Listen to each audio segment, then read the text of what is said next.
What's up, everyone? Welcome to Program Your Remote. Today we're going to take a look at how to change the battery in this Volvo remote key fob.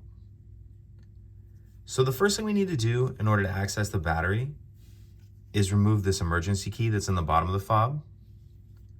That's done by pressing this release on the back, and then the key will slide out like that. And we can just set that to the side. And we're going to grab a small flathead screwdriver.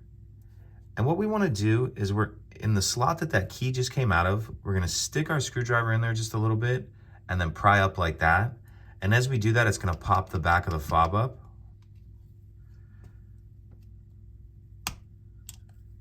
So you just want to get it started like that.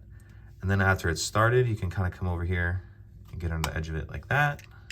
And then go ahead and pull this part out. And the batteries will be in the back of the case, but sometimes they kind of fall out as these ones did rather. And these are going to take two CR2430 batteries. And these ones actually don't need to be changed, but we're just going to kind of go through it. So you see this little plastic piece right there. What we want to do is take our first battery and we're going to install it with the plus side up. Like that. Then we'll kind of put that little plastic piece down. And this one we're going to install with the plus side down. Like that.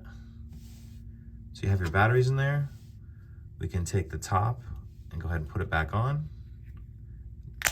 Snap it together. Put our emergency key back in. And that's it. If you have any questions, please let me know. If you could take a second to like and subscribe, it helps us out, and I'd appreciate it. Thank you.